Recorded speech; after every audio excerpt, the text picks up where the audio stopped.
Don't let fear keep you from achieving what you want to do. Life is short. We're not promised tomorrow. Uh, don't let anything get in your way. Do what makes you happy and don't spend your time on people who don't appreciate you.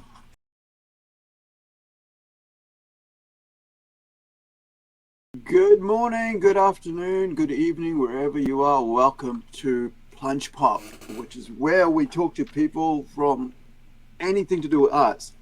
Whereas Plunge Cast and Plunge X is to do with adult and mature comics, and Plunge Cast, of course, has to do with all ages. So Plunge Pop is about people in the arts and more sort of like professional level of it out there doing stuff. So today with me, I have Luke Stone from Find My Comics. I have no idea. I said to Luke, I'm going to come, I'm going to ask questions like this is the first time we're meeting and get to know what he's about, get to know what Find My Comics about, how it came about. And without further ado, welcome to Plunge Pop, Plunge Cast. Luke, Thanks for having me, brother. man. I'm excited about this. I always How like about getting on new shows. It's fun. It's fun to get on a new show awesome? and hang out with a new host and talk with new chats. It's fun.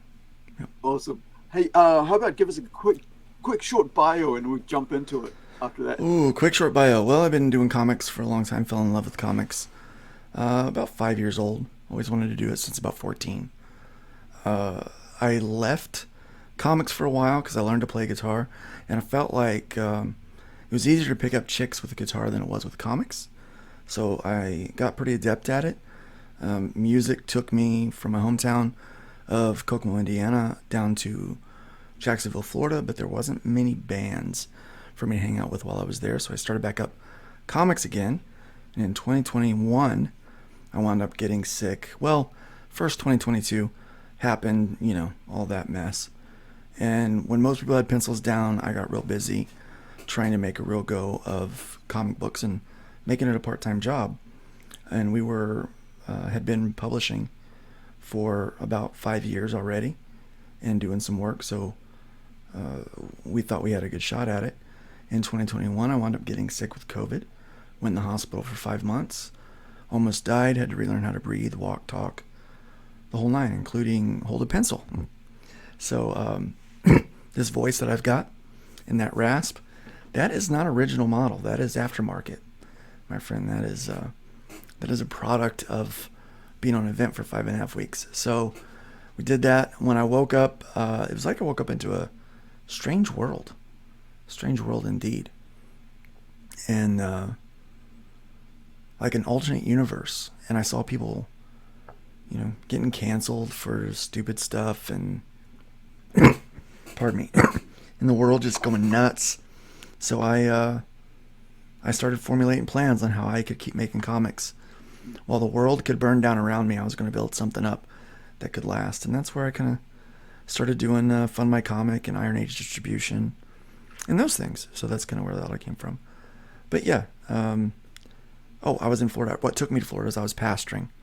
Yeah, I went down there and I was started out as music and youth, and then I became a full-time lead pastor for the last 9 years, and now I'm a full-time comic book artist and consultant, among other things.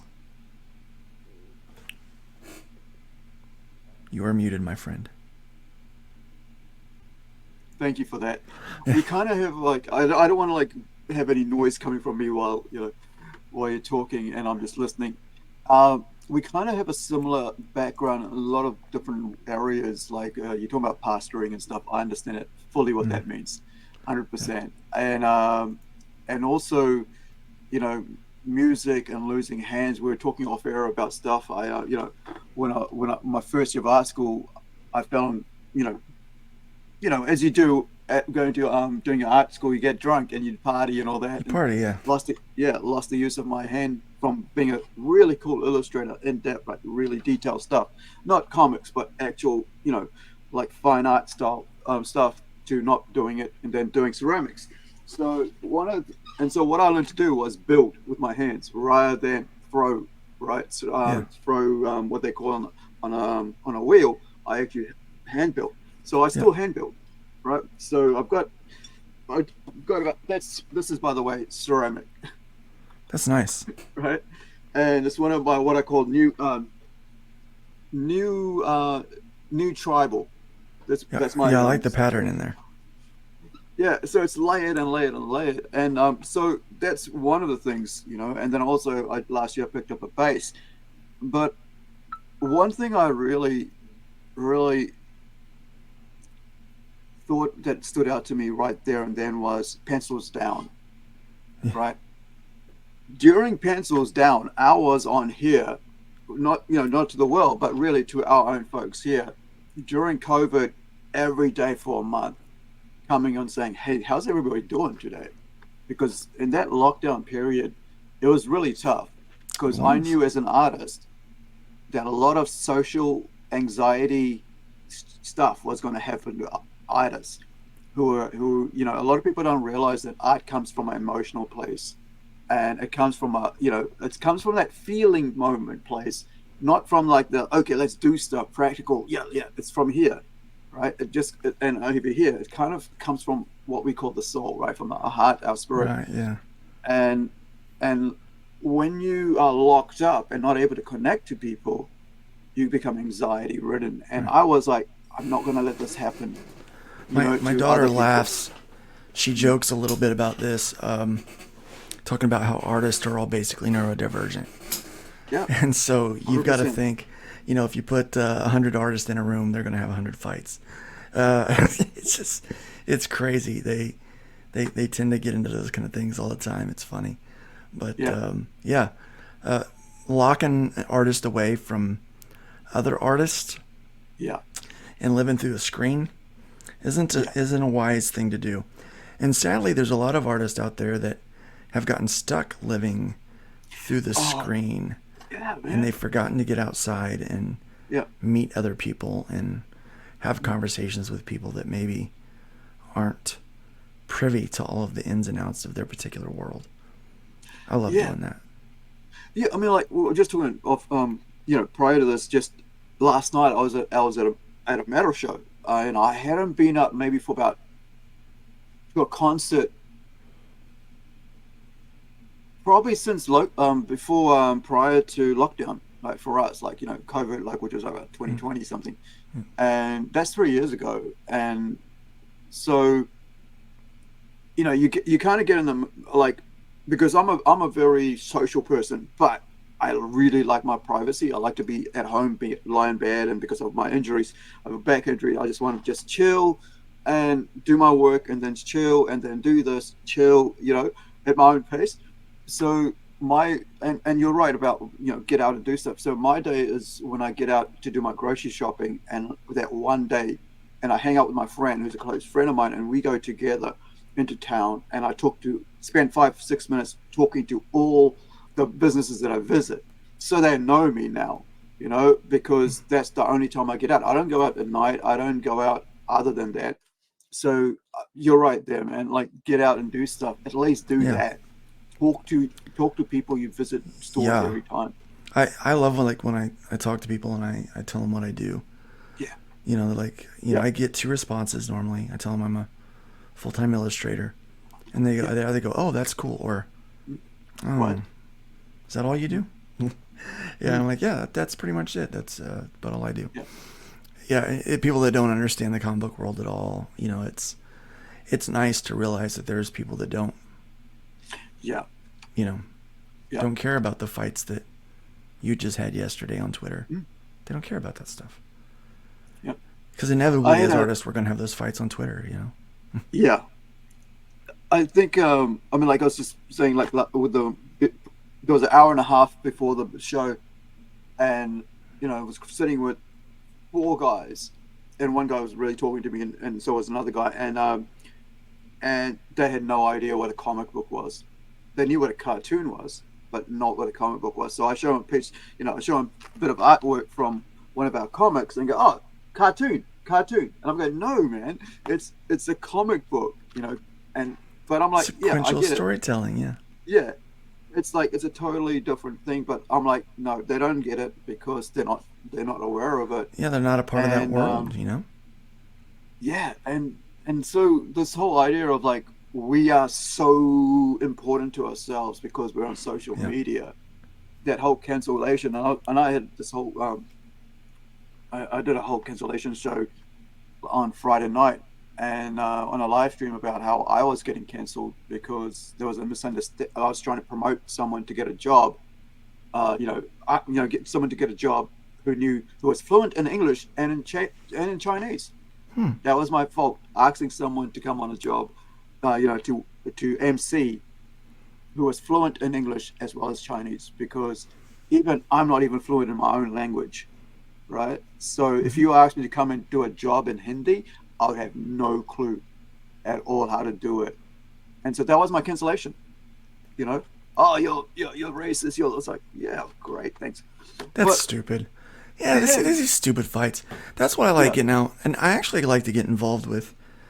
I like to get. I like to go right deep into a world of things I don't even know anything about. yeah, You know, I think I like to go hiking and things like that. And I like history. I like looking back at how things used to be, like especially 100%, the man. 1800s. Yeah. You know, and further back. Mm. I really get into kind of, and this sounds so old man.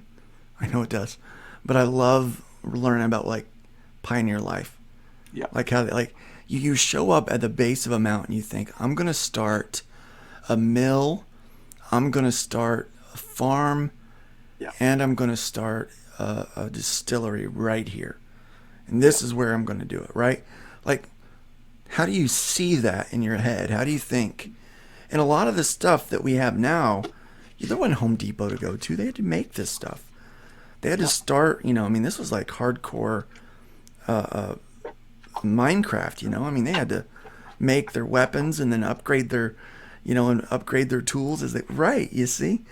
This They, is a handmade tool, they made a that by weapon of hand. war, a Yeah, and weapon of war from Fiji. they made that by hand. Yeah. Well, what's even funny is that was also used as a tool. Yeah. So that they can make other better tools, right? Yeah. It's so crazy when you look at that. Like I was learning about how they made thread out of flax. Yeah. Now we know about flaxseed and Look, flax oil. this is it. That's flax, right? Flex. They made, yeah, that's flax, yeah. Right there. We know that we've heard about flaxseed and flax oil and stuff that you put on your guitars and guns, things like that. But this is a plant. Someone figured out that the inside of this plant, if you dry it just right, soak it long enough and dry it just right, you can make thread and cover yourself with clothes. That just baffles me that they figured out how to do that. And I'm like, there's people today that if you put them out in the middle of the wilderness, 20 miles away from civilization, they wouldn't be able to find their Yeah. way home. And they No. wouldn't be able to Yeah. survive. And it really makes you reevaluate, looking at this little black screen, the little black mirror, as we call it, and say, is what's going on in there really that Naomi, important? thank you. Yeah. And to be and What's up, man? this is the disconnection between and this is why I don't like people calling people rednecks or country folk, Right. because they have no idea what it's like. I'm a farm boy from Fiji, right? And my dad, and I'm from a small town, probably about 5,000-6,000 people, and I left that when I was about 16, going on to 17. So I'm 50 now. I've been in cities since that time, right? So about 34 years of my life, almost 34 years of my life has been spent in cities. But I'm a country boy, Yeah. I've come from a place where almost everybody would know me who I am. Nice. Almost everybody would know who I am, and now nobody knows who I am because I've gone for a while, And I think there's this connection between city and country is detrimental to the city folk, not to the country folk, Right. because the country folk can survive in the city. Yeah, they'll be The fine. other way, yeah, The other way around, no, yeah, not so much. yeah. I Did lived you? for the last 9, 10 years. I lived in the largest city in the United States by land mass, Yeah, and I moved. I had like 900,000, like 1 million people living there, mm-hmm. and the place I live now has like 12,000. So I moved Yeah, to this real small town in southern Indiana, and I grew up kind of country, so I'm fine. yeah. I was fine there, and I I'm fine here. Yeah. I love that Ginger song, man. By the country, and and also that try that in a small town. That Yeah, just try that was in a small town. hit me right here, man. Yeah, You know, right they here. tried to cancel that guy for that song too. Yeah, yeah. And I'll I tell you was what. like laughing my head off, and I was like, thinking, do you guys actually know? Because you guys don't know what it's about, so you have no connection. You live in a place with 1 million people. He's probably with 1,000 people. He's talking about those people, Yeah. And yeah, I think Well, I just don't have time for all that garbage. I yeah, mean, people try to start fights with me, and I just don't listen to it. I ignore it. I move on. It's not worth my time. So, right. So let's go back and let's talk about how you grew up. sure. How you got into comics. You got into it when you were 5 years old. How'd you get into drawing and stuff like that? All right. Let's So, backtrack. yeah, cool. So, mom and dad, uh, well, they were different kind of parents, but they used to go out and hang out. Pardon, got people coming home. I'll turn that down. We used to. They used to, I was 3 years old. They used to go out and hang out at this little diner called Breakfast House in Kokomo, Indiana, where I grew up. Mm, And they would hang out until like 3 o'clock in the morning with a 3-year-old. And I'm, yeah, ADHD, so I'm all over the place. My mom, in order to try to calm me down, would just throw me some uh, a napkin and a pen or something, have me yeah, doodle, because yeah, it would occupy my time. I loved it. yeah. Well, I started Same. drawing, and I just started making stick figures, and things started looking like things. And I remember 5 years old, I loved He-Man. Yeah, The guy that my dad worked with, saw that I liked the show, and so he had some comic books and passed them on to my dad to give to me, and that's cool. I fell in love with them. I couldn't read them yet. I Yeah, mean, I was only 5. I was just learning to read. But, by the time I was 14, I had learned to draw everything that was on the inside of those mm, books. I traced wicked, them man. Yeah, and then looked at them and then tried to draw them by memory. The Hulk was my favorite character. mm, I remember getting my hands on a bunch of muscle magazines, these workout guys, right? So I could learn all these muscle groups, and I started drawing muscle groups and things like that. And I remember the day my dad walked in, and I've just got magazines full of like oiled up guys flexing, right? yeah, And my dad goes, "Son, do we need to talk?" I said, "No, Dad, it's yeah, reference. I'm learning to draw. I'm trying to draw comic book characters, And so I'm like, yeah. I figure I'm looking at like what Liefeld and Jim Lee and all these guys were doing. I was like, I need to learn Yeah, muscles better. And so I was trying to learn all that 100%. stuff, and it just grew from there. And I wanted to have and then I fell in love with independent comics. Like I always wanted to work for the big two. Mm, mm, Pardon me, I've been doing a lot of talking today, and it yeah, makes my vocal cords yeah. really Warm water. scratchy. Yeah, warm Yeah, water, lemon juice, stuff like that. But yeah. it's getting late here, so I don't want to be drinking coffee. That's normally what I drink is coffee. Yeah. Yes, and that helps. But so we would at the local shop they had the underground comics, the black and whites, the Mm, alternative stuff, and I started yeah, looking at that, and I realized I can do this my way. yeah, Like I can do what I want to do, and that really fit into kind of the anarchist yeah. vibe of the Gen Xers and the teens in the It's 90s. 100%. Yeah. So I was all about that, and so that kind of started becoming my dream. Mm, But I had started picking up guitar around 12, and I would draw pictures and stuff, and people would be like, "Oh, that's nice, whatever." But I realized that when I played a song, yeah, people would make a big deal about that. And I had an aptitude for singing and playing. Had a pretty good voice back before it got jacked up. yeah, And I I think like most artists, we want some kind of recognition for what we yeah, produce, right? yeah. Well, producing 100%. art wasn't getting the recognition, but music was. Mm, So I just kind of followed that path a little bit more. It helped me meet my wife, and it took me to Florida ultimately, where I mm, was the music and youth pastor. After about 6, 7 months, the lead pastor had some issues, and 9 months later, I was, well, actually, a year to the date, I was installed as lead pastor of the church, and did not Okay. plan for that, did not want to do Yeah. that. Would have been But tough. Yeah. yeah, it was not my intention.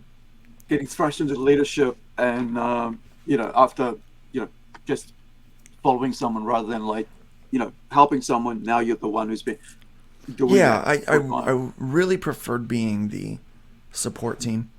Yeah. But I learned, in corporate world, I had done leadership, business management, general management, Yeah. stuff like that. And, I was pretty, I guess I was pretty good at it. So Mm, I was pretty good at teaching as well, expounding on the word. So we did a lot of that. We did that, but I was always looking for a band, and it was really hard, believe it or not, Jacksonville.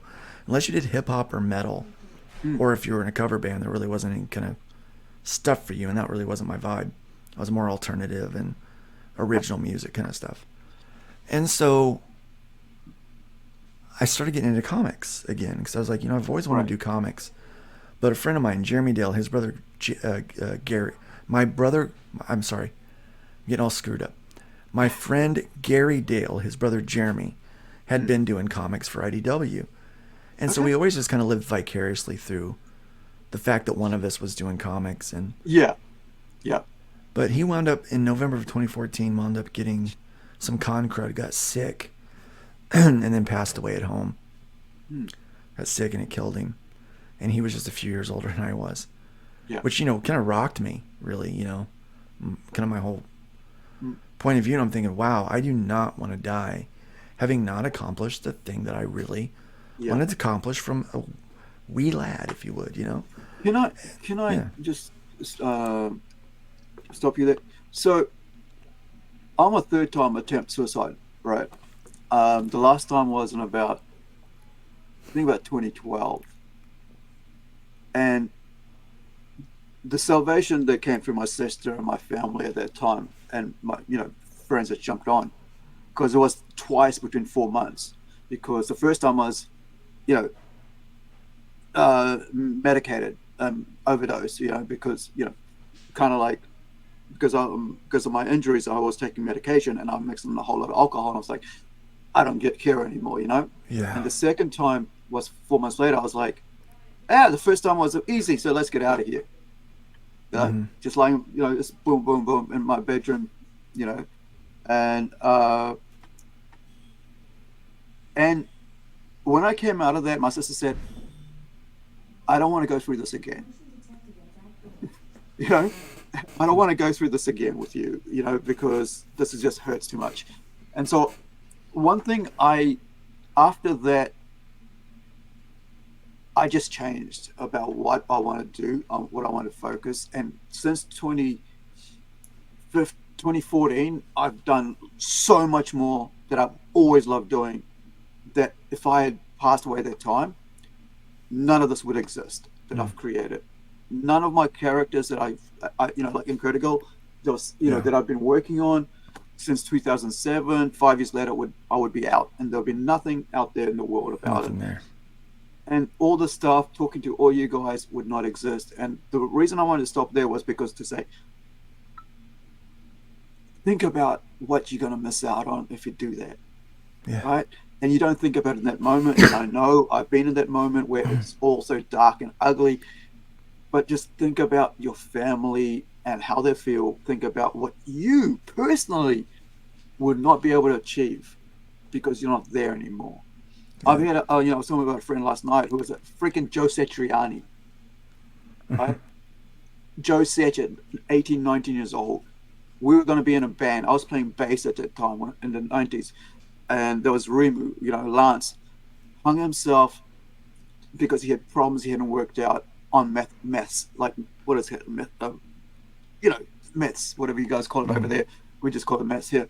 Like, and he just hung himself in another friggin' country, and they couldn't even afford to bring his body back. And that's And this is Joe heartbreaking. Satriani. This guy would have been our Joe Satriani. And, give him 2 more years, and I was just amazed at I the see too way many he could, people yeah, that get snuffed out either by sickness or accident or yeah, depression, and it's really heartbreaking, really.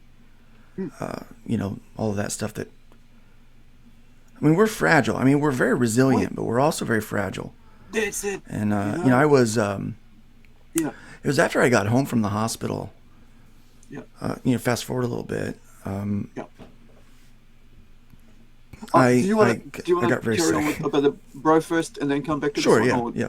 yeah, All right, so that shook me, and so I decided I was going to start making a comic book again, and yeah, tried to find a publisher. It was getting really difficult to find a publisher, yeah, so I decided I was going to self-publish, and then so we started doing that, started building this co-op. Things were going well. I wound up taking over as lead pastor, and I had a problematic person on staff that I had to deal with. It took all of my time and yeah, energy to deal with this guy the other guy hired.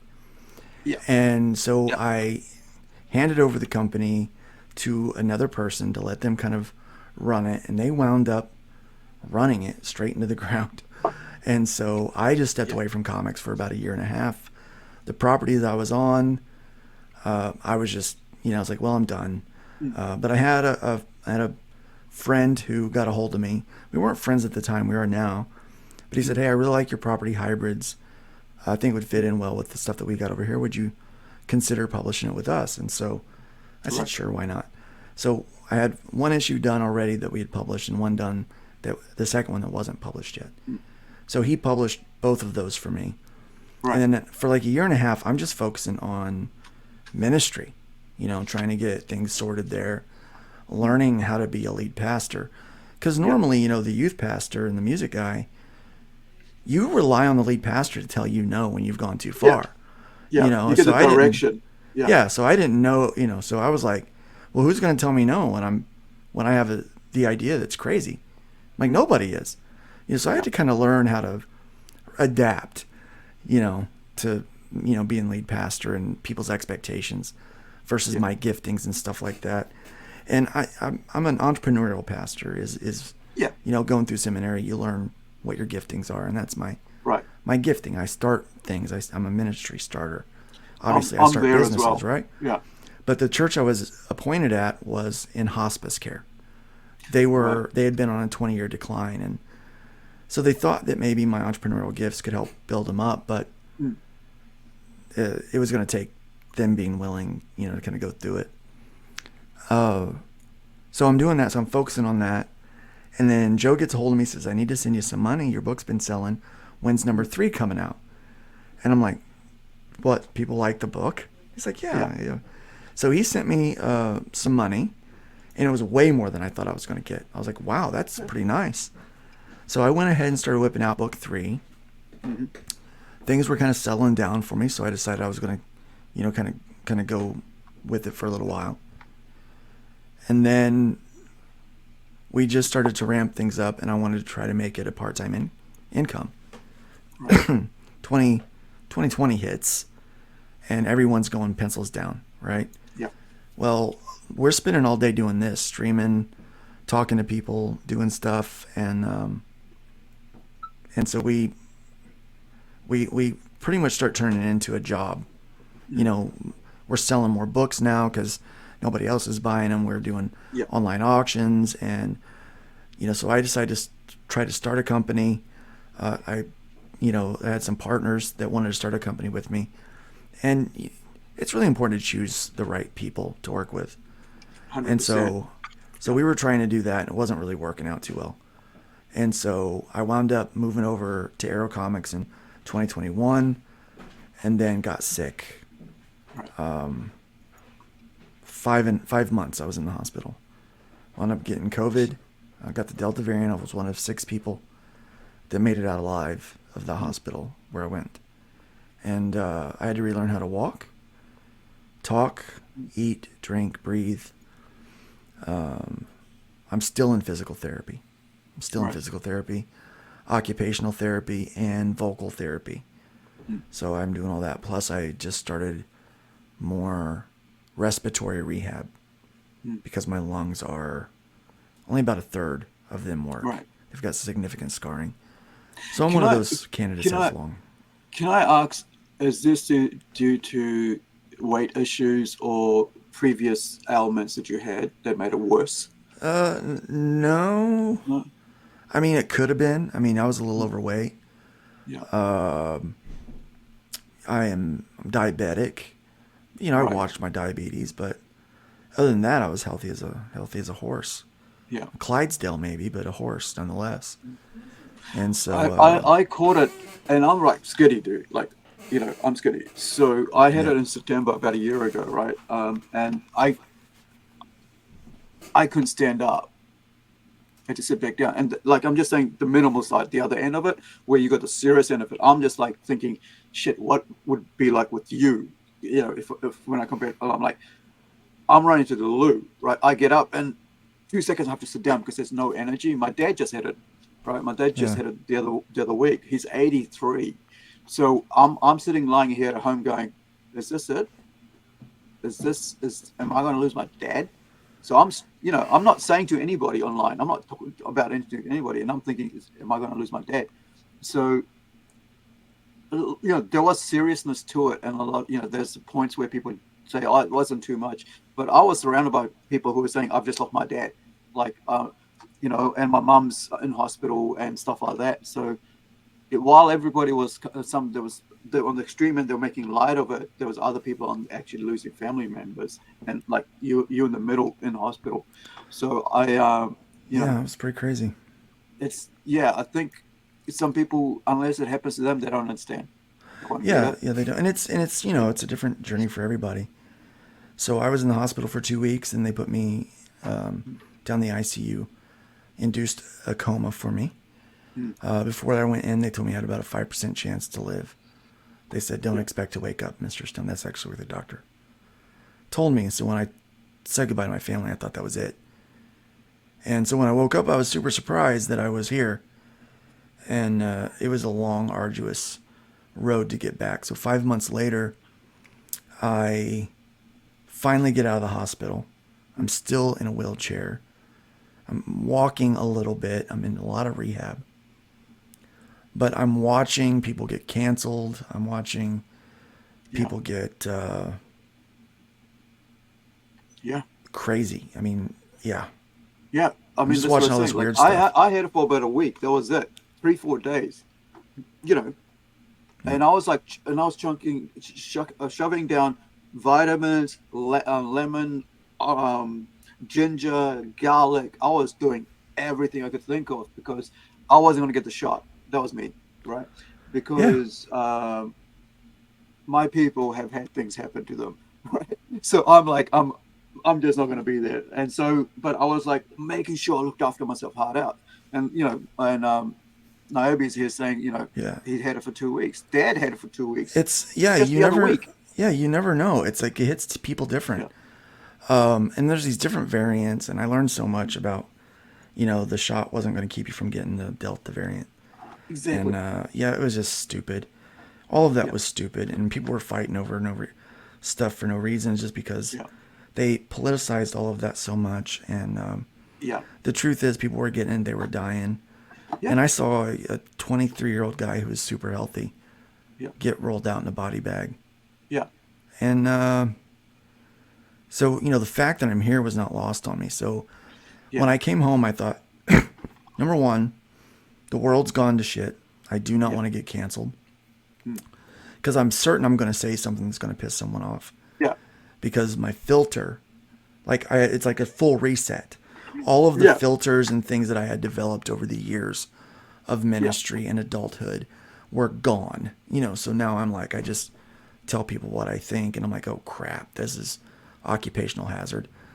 And so yeah, I'm like, I know that, but I wanted, so I started looking at ways to avoid working through these other companies, the green site and the pink sites, yeah, and ways to just do it myself, keep more of my own money, have more control, yeah, be able to determine the campaign lengths that I mm, wanted. I just wanted more freedom, and I wanted more control, and I yeah, wanted a security to know that, it would be a little more difficult yeah. to To get rid cancel. of you, Yeah, right? to get rid of Yeah, me, yeah, than just pushing yeah. than just send on an email and some person that doesn't know me See, this is taking me something, down.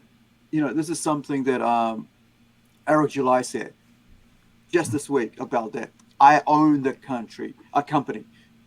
I'm the guy that you're sending your friggin' emails to. Yep. If you're trying to get rid of one of my guys, the email you're sending to the company, you don't even know, is coming to me. It's coming to me. Yeah. And this is the same with me. Like, I'm like, you know, Well, it's like it is with Fund My Comic. When a year ago. Yeah, when you call Fund My Comic, this phone rings. Keep it with me all the time, so that I can answer those questions and I can be there. I mean, because there's a lot of people that are, they use these other sites. And one of the things that I was noticing was, 5% of the other site's traffic is comic books. Yeah. And so they're not making a ton of money in the long run from what we do. And I thought, but that's why when Neil Gaiman comes there, they want that come Neil Gaiman, right. Yeah. Well, the other thing I was noticing was I started looking at all of my analytics over the years, because I've ran some like 30 different campaigns from all the publishing companies I've been a part of, and I've ran fulfillment for almost all of them, probably 98% of them. And I started looking at all of my analytics all the way back to 2015 from our first one that we ran. And I realized that 70 to 90%, more around 85 on average, 85% was the average, 86% of the traffic that we brought into the campaigns, we brought in through mailing list, personal connection, and YouTube appearances. Like, that's where we brought them in from. And the rest of it was, if the algorithm helped us out, it brought in a couple extra. Yeah. One of the things that was really telling for me was, and I had to do some digging to find out about it, was in the analytics that these platforms were taking credit for, they would say search. And it turns out that if you go to those websites and you type my campaign name in the search bar and you go to it and you wind up backing from that, they take credit for that. But they didn't introduce you to me. You heard about me somewhere and you knew that I was on that platform, so you went to search me there. Yeah. And I was like, wait, they're taking credit for stuff that they're not doing, right? Yeah. And so as I was thinking about that, I was like, well, why don't I just focus on growing my audience and just bring 100% of them to my own website? So I started trying to look at ways that I could do that.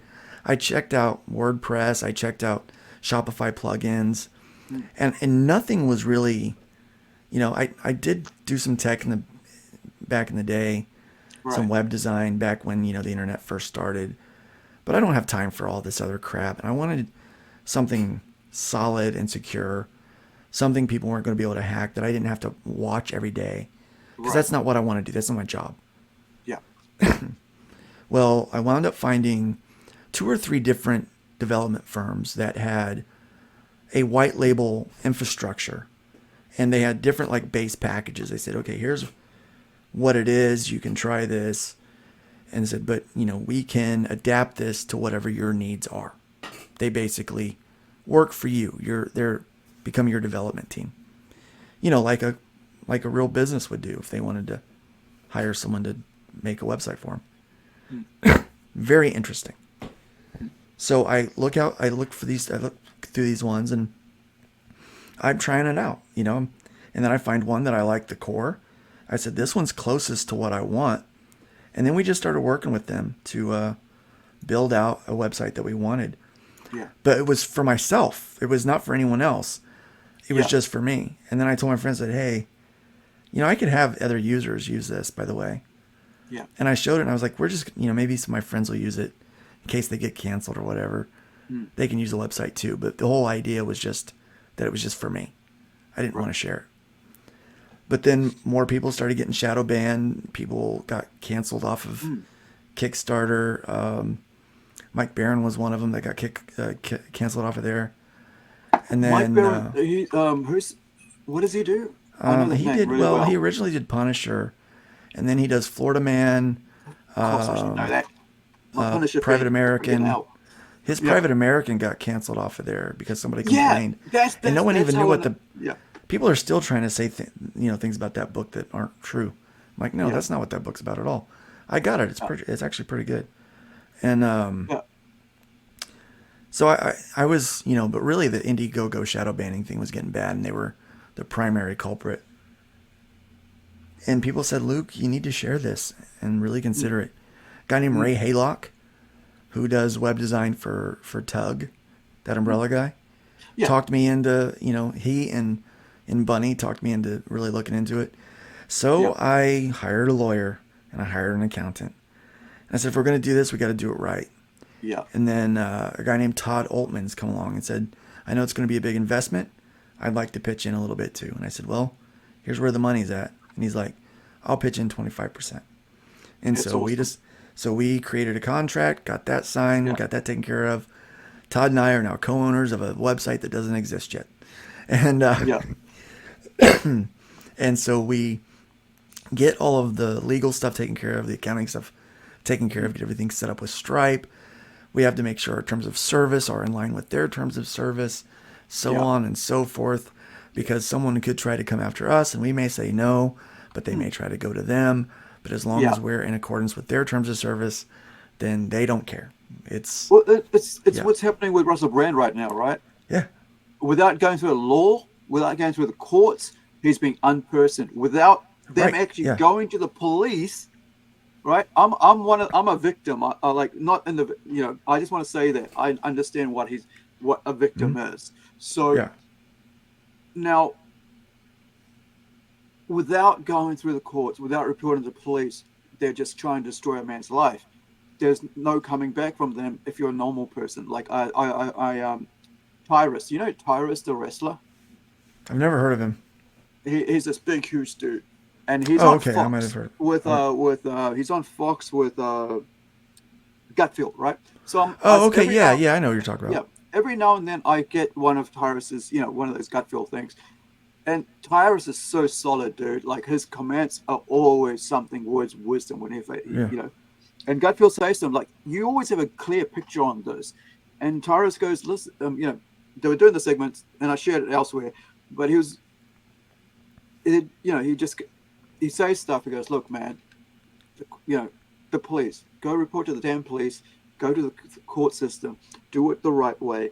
Because unless you're not doing that way, we're not going to believe you, right? Because the police is our first port of call when something happens to you criminally." So, yeah, but at the end, he goes, "Hold on, I just want to add something." He goes, "Russell Brand will survive this because he's got millions. He'll be able to yeah. survive this.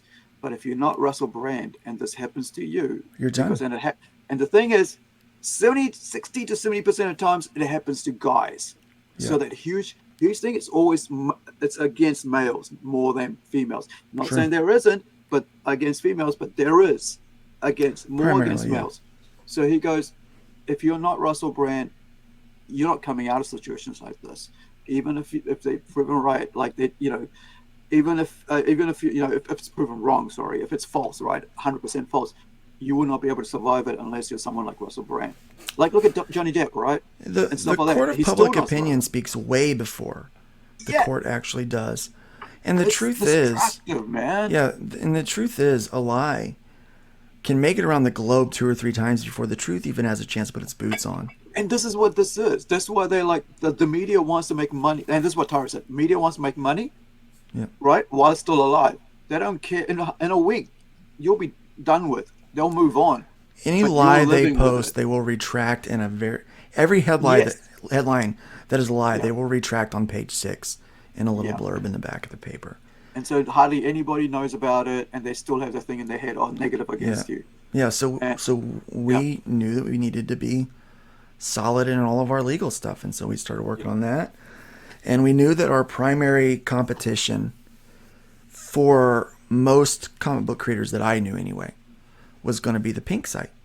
So we said, right, look, let's look at what I want to make it so easy to where you can apples to apples this thing. And so we had the lawyers, paralegals, and all that work on putting them together so that you can apples to apples mm, view these things, And then we took things, that they found were best practices and better language to yeah, use and put that all into practice, and finally got that signed off on. And then that was, hey, there's our terms of service. But terms of service wasn't the only thing we had to have. We had to have privacy policy. We had to have all kinds of stuff, cookies policies, all those things. So all of that stuff took time and money. And then, so we started that in February of 2022. In March of 2023, we actually got to launch the website to the public. So this is a very recent website, right? Because like I said, I don't know it's about 5.5 months that we've actually had it out public. Right. Yeah. But it's dedicated to comics and games. We thought, there's a lot of tools on there that I put in there that are very much geared towards what I wanted, what I needed. Which I'm really excited about, because I'm doing comics now, right? But my 5-year plan is to do a comic board game, like comic, and then like that leads into a board game. Yeah, a fantasy world. That sounds like fun, actually. Yeah. So, and this is why I'm like going. I want to be able to find somewhere I'm going to be safe, right? I want my safe space. Like you guys got all your safe space everywhere. I want my safe space where I'm not going to be able to, because I've been through cancel. A year ago, I went through cancel culture, and New Zealand's a very small place, and so you guys can check out from last week's live stream I did for 3 hours, one of the longest I've done by myself. And I know what it feels like to have someone try to destroy you, and through you, without realizing, destroy others. Right. And so that's what I mean. So I want a place where I can be safe as well. And I think, this whole idea where you can just destroy people's life with no evidence, no reality, not even knowing them. This is the weirdest thing. Not even knowing them personally. Like my friends were going, "What's going on, man? Who are these people?" Yeah, and the thing is, most people that have ever tried to come against me, they don't know me very well. Yeah. They know of me. They've heard stories about me from someone else, probably that, is. But there's a lot of people out there that are just sad, angry people. That's it. And they're very sad, very angry people. And I think comic books are fun and whimsical, and we try to enjoy ourselves. So we do things like make silly memes and, laugh, and then, try to inspire people with quotes from some of the greats, and just highlight some of the really fun and whimsical books that we have on the website. What really helped us was just a few weeks after going public, a guy was doing a book.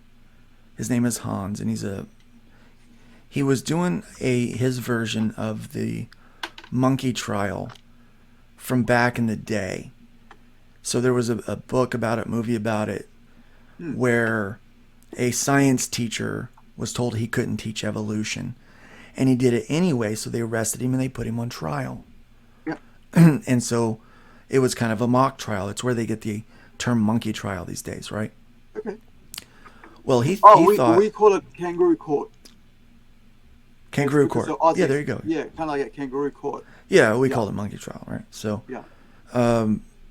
he did a book that was, well, what if a biology teacher refused to teach multiple genders? Like, what if he would only teach that there was, 2 biological genders, right? Yeah. How would that go, if it's illegal? And so he wrote a book about it. It doesn't come out and say, I don't think anywhere in the campaign he ever actually said his opinion on it. I still don't know his opinion on it, personally, and I don't really care. But the idea of that mock trial sounded interesting. So he was running that on Kickstarter, and he had raised, his goal was $3,000. He had raised $4,000, and he was pushing towards a $6,000 stretch goal. Yeah. He had 7 days left to go. The new Kickstarter person gets in there, and days later, the next day, his campaign has been canceled and everyone's been refunded. He has no idea what he's going to do. And then somebody, mutual acquaintance of the two of us, said, hey, Luke has this new website. He says he's free speech. Most people know that I'm a hard libertarian that leans a little right. That's basically what I am. And I lean a bit left and right, Yeah. Well, yeah. I was a liberal until about 8 years ago. Like, I was a registered Democrat. I voted for Obama twice. I would still be considered a classic liberal in many circles.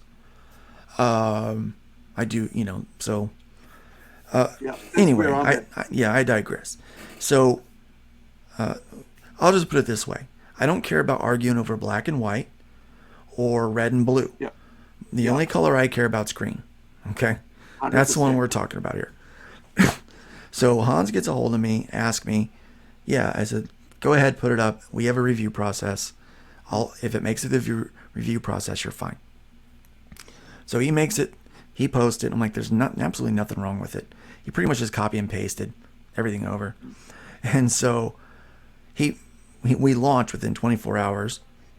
And I'm like, bear in mind, we're still in beta. This whole year we're actually operating beta because we're adding new features almost every month. Yeah. We're upgrading things. As people are coming in and tips come in, the tips go to help upgrade the site as well as boost the campaigns up to the featured page. So if someone tips the website through a campaign, that campaign gets put on the featured page. The more tips they get, the higher they go, the longer they stay. And so I explained that to him, and then he launches. Fox News gets a hold of it. A couple other news outlets get a hold of it. He winds up raising $10,000 in 15 days. Wicked. Right? Which is way more than he ever won before. Right. But the other thing it did... 15 days, right? In 15 days. But the other thing it did... Reached his goal and doubled it. 15 days, right? It's awesome, man. And so... But the other thing is that it put Fund My Comic in people's mouths. People started talking about Fund My Comic, that it was the only platform that would allow him to fund his book because there was no reason to censor him at all. There was absolutely zero reason to censor him for that. Outside of some political ideology, and you're assuming what the outcome of the book is going to be. Right. You're assuming. He didn't. That's the part of the book you don't disclose is the ending. You have no idea what the end of that book's going to be. You have no idea his take on it. You're totally just closing him down because you're afraid of what he might think. You're afraid of his ideas. You haven't even heard them yet. And that goes against the core of who I am. Exactly. We're in a renaissance of art. The Renaissance, think about the Renaissance. I like to use the example, the Harlem Renaissance, when African Americans were producing music and art that everyone got to see. And what it did is expose the rest of the country and the world to what it was like to live in Harlem as an African American person. We got to see the world through their eyes, and it helped us understand, and it broke down some of the race relations that we were having issues with. I believe that right now we're in a renaissance of comics. Like we're in a new renaissance with art, music, comics, things like that. And what's happening is people are afraid of the ideas that they might hear. And that just goes against me. So freedom of expression had to be number one for me. Fierce independence because, I'm a libertarian, a Gen Xer, I'm anarchist. I want to be able to do what I want. I didn't think that for me, I was thinking the 30-day and 60-day campaign file process. This just isn't quite right. What if I want to run a different way? What if I want to do it differently than that? What if let's say, for instance, I've ran my campaign and it's closed and I'm funded. And it turns out I get invited onto a really big podcast a week later. And now my campaign's closed and I can't fund. Wouldn't it be nice to be able to open that thing back up for a day? Wouldn't it be nice to have that kind of freedom? I can't do that with these other places. I could do that with my own site. But then what if I allowed other people to be able to do the same thing? And what if I gave a personal touch that everybody that works for the website cares about comic books and is a comic book fan and wants to see people succeed? And then we just started adding things. I didn't like the add-on feature as much as I would like the idea of a shopping cart. So it's like, let's make it a shopping cart like an e-commerce site. So we just started doing things like that. And then we're like, there's things that I liked about the other two sites that I'm like, well, let's make our own version and adapt our own version for that. Tell us about the shopping cart because, my understanding is and I use a lot of shopping carts on, on comics and toy sites and stuff like that. So, I drop it in there and within, if I don't go and, pay for it within about 24 hours, 48 hours, it's out of there. So how does, or I'll go and pay for it and it's sent the next day or the same day sometimes here. So tell us a bit about the shopping cart. Okay. So, you know how most crowdfunding works. You go in, you pick a tier. If they've got add-ons, you can go to the add-on section and add that in and then do the checkout. Well, I thought, man, I was having so much trouble with people wanting kind of this a la carte type stuff. It's like, oh, well, I want this and this and this, but I don't want that. Can you put... So I was making special tiers and secret tiers all the time for people. I said, what if I just put everything in there and you could just add what you wanted over into that cart and up to a certain number, like say that's 5. We maxed out at 5. So instead of like, oh, can you make me a tier that has this book, but you don't have this one thing that I wanted as an add-on, and I really wanted 2 of that one thing, but it's only available in this, so that means I have to back that tier twice. I said, let's forget all that stuff. Let's just put everything there. You put it in the cart. We started using coupon codes in order to reduce shipping, so we could have coupon codes attached to them and stuff like that. And then you can click on it and then check it out all at once. That way you don't have to go back and do it all over again. So we just wanted to make it simple, make it easy. Because I like simple and I like easy. I think things should be a la carte. I think people should be able to kind of cater their crowdfunding experience. We have that in a lot of places where you have to click on that you've read terms of service. Yeah, I was doing this because I just realized that's not what my email is. Yeah. Like, so there we go. Yeah. All right. So yeah, because we want to make sure people have read those things because that's the legal agreement. So yeah, so we implemented shopping cart. We're doing some back end stuff. We're getting ready to do something new with the reward order. There's a featured tier that the pink site has. We don't want to do the featured tier. I actually want to be able to sort the order in the way I want, like I would on a regular e-commerce site. So we're going to put a sort order priority in the edit screen where you can choose, like I want this reward to show up first, this one to show up second, third, fourth, so on and so forth. And so we have it doing, so that's the next feature that we're having added. And then we have some more back end stuff, some fulfillment things that we want to have added in, some notes that you can add to the, for each transaction and things like that. 267 backers in 9 hours, man. 12,600. That's what I was going to get to. So I want to get Rennie to come on my show because I want to talk to her about her experiences with the situation, and also her the friend who's with her on her podcast who uses like dreams and visions for creating comics. I'm the same way. Like I'll have a dream, I'll wake up quickly and write down stuff because I usually dream like an entire story in my head when I'm sleeping. So I lucid dream as well. So I like that. I wanted to have a chat to them about it.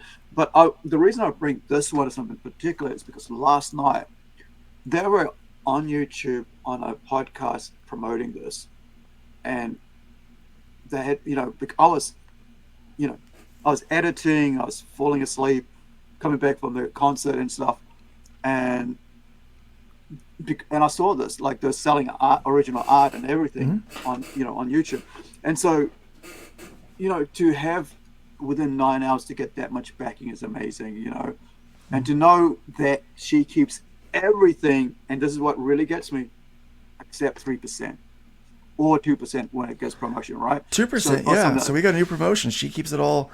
Well, I mean, obviously there's the bank's transaction fee that we can't do anything about. Of course, the overhead. But we're only taking 2% of that.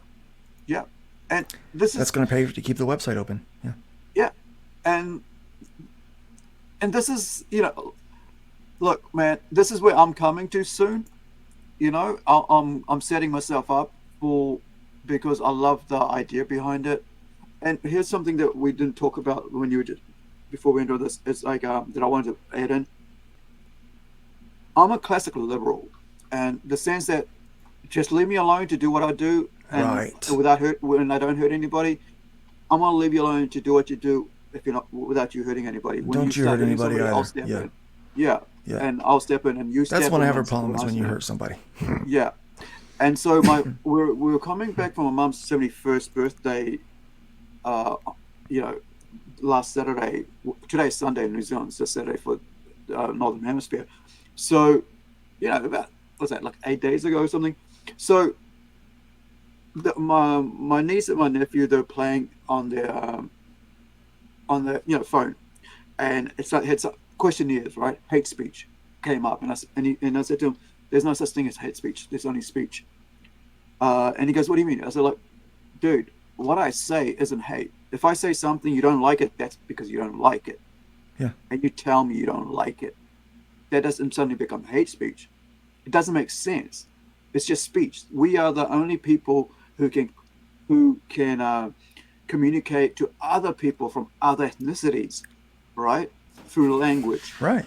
And you have no right to say what's hate and what's not. And when you say it's hate, you're canceling my right to say what I want to say Right. to that person. It's Right? we chose our language very carefully when Yeah. we put in our campaign criteria Yeah. that one of the things we look for is no abusive language, Right. right? So, Yeah. because again, we don't believe in hate speech, but we do believe in abusive language, that Yeah. you can intentionally try to agitate people Mm. knowingly by the words that you use. And That's it.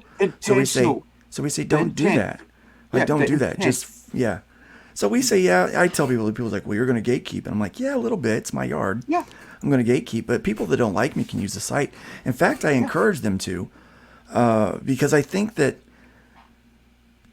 I think that if they use it, they will learn that what they think they know about me is not true, number one. Yeah. But I think they'll also find that I'm more about business than anything else, right? Yeah. So I don't care if we're sworn enemies. If you post a campaign on my website, I'm going to promote you Yeah. because I want you to succeed. Because if you succeed, everyone else on that page succeeds as well. That's it. That's what people don't understand. See, that was one of the reasons why I thought, Yeah. well, let's go ahead and do this. So if I'm bringing 70 to 90%, my average was 86% of my audience is coming to my campaign because of me. So let me go ahead and bring in all of mine. And if my friend brings in all of theirs, then this website is dedicated to comic books and games, which means 100% of the people that I bring in and that my friend brings in are Yeah. both going to want to buy comic books. Maybe they'll take a look at my campaign and buy mine too, right? I talked about this on a That's it. podcast earlier. That's it. I talked about this on a podcast earlier. I was very excited about it. Yeah. 10 to 17%, let's be very generous and say maybe 20% of cross traffic usually generates into a converted sale, right? Or converted backing. Well, Always. we're finding on Yeah. our website that it's more like 40%. Right. More like, so 4 out of every 10 hits Yeah. when someone comes to the website to view someone else's campaign and they find themselves on your campaign, our analytics are showing about 40% of those people are actually backing other projects.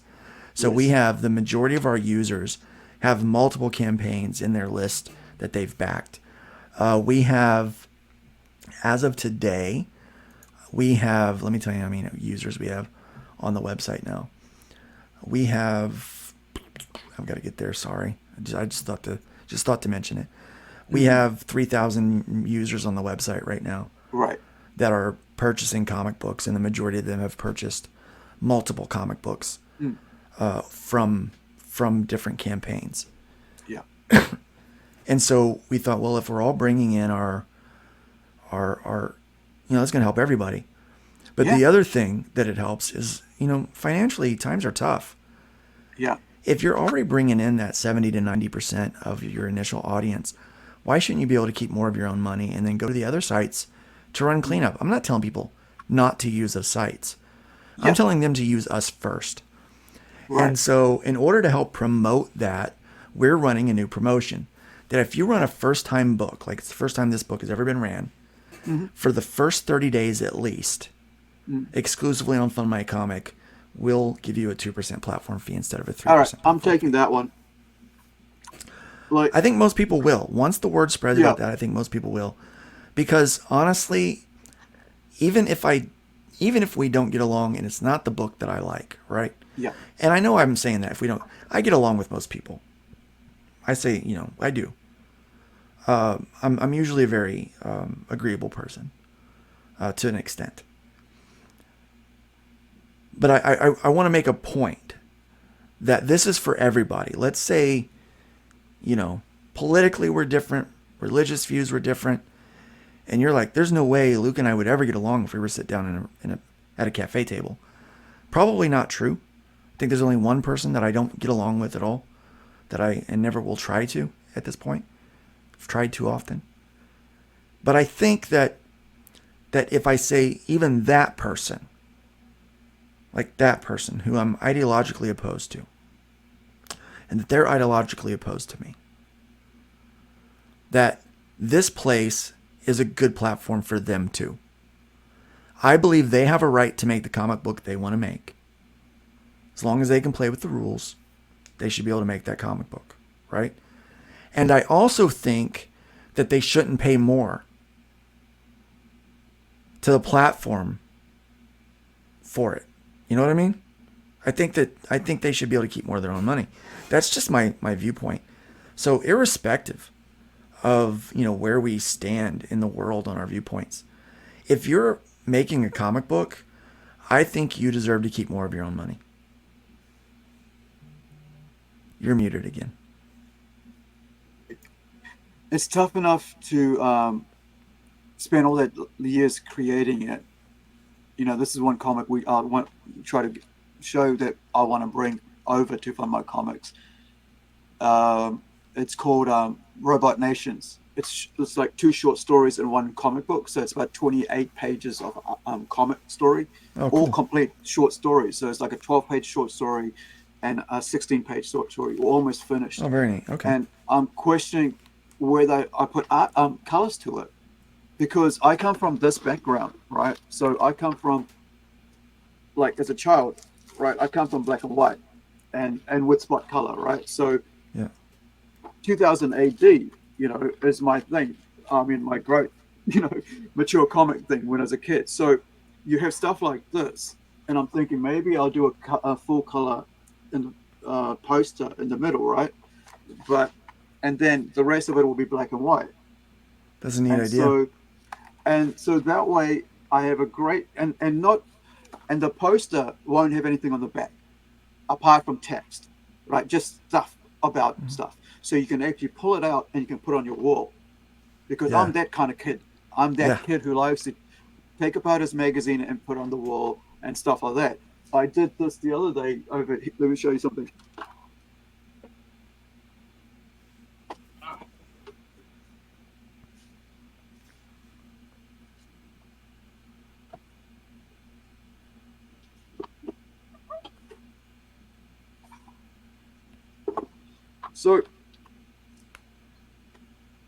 So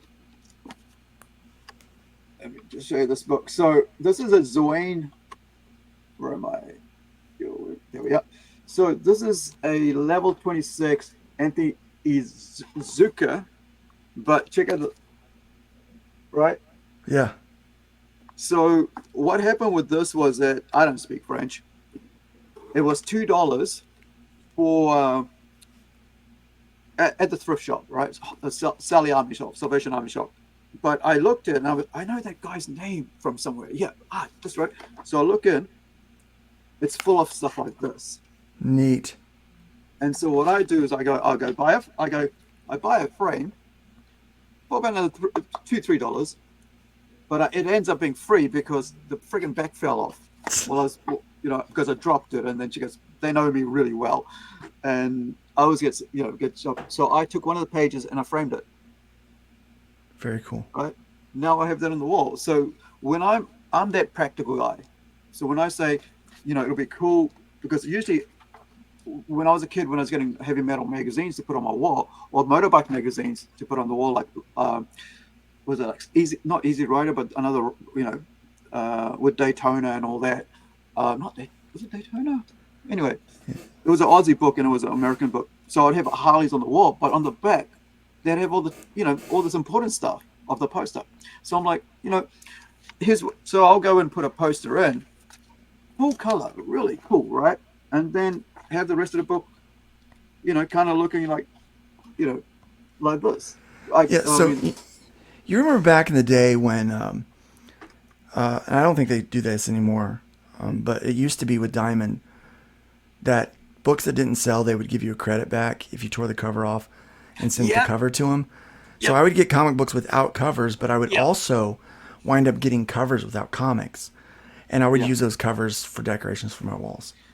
You know, Yeah. I loved that. You know, it was I had when in 2015 when I had my own comic shop, I had a guy who did an entire table, like a huge table with all the I think it was I think it was an X-Men.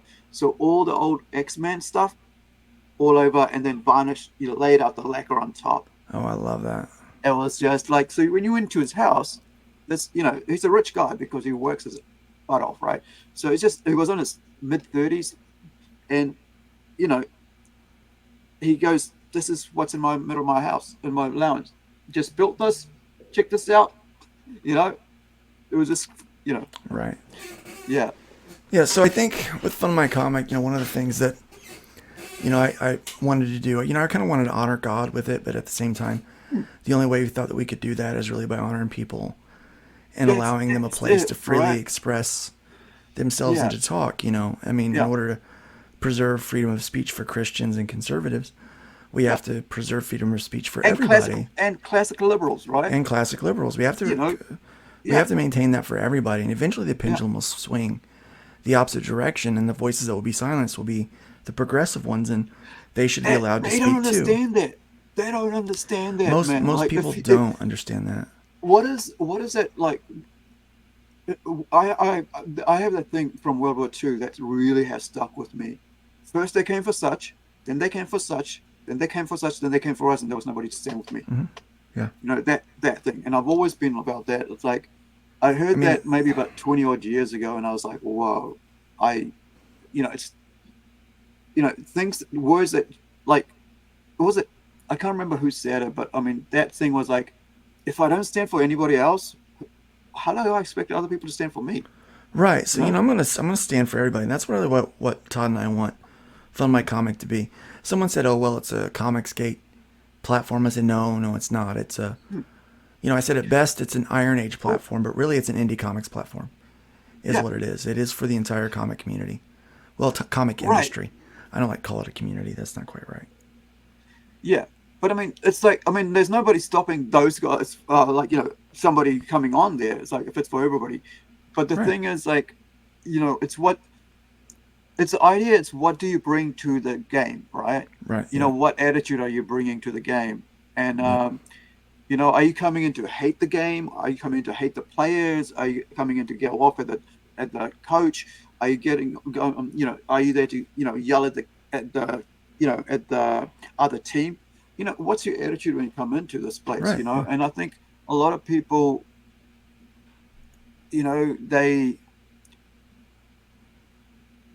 they don't really know themselves well enough to form ideas themselves. So they take other people's ideas.